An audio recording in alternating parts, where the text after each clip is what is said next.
The idea behind this video was to represent some of the research that's been done in the Photon Factory.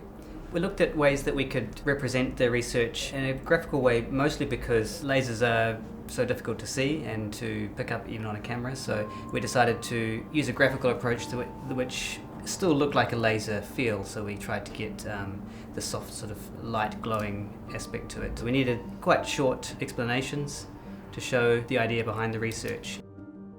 One of the #1 genetic determinants that dairy farmers want to control is the sex of the offspring.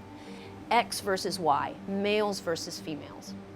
We use really advanced microfluidics and photonics to do this. The sperm cells from a bull are put into a microfluidic chip. They're oriented in the channel using a laser. There's another laser that detects whether they're carrying an X or a Y chromosome. And then a third laser actually nudges the cells inside the channel that we want to keep. We basically use that third laser to sort our cells into different streams. So we started by going into the lab and setting it up to film the machines as they were working. A nice pan across all of the laser machines.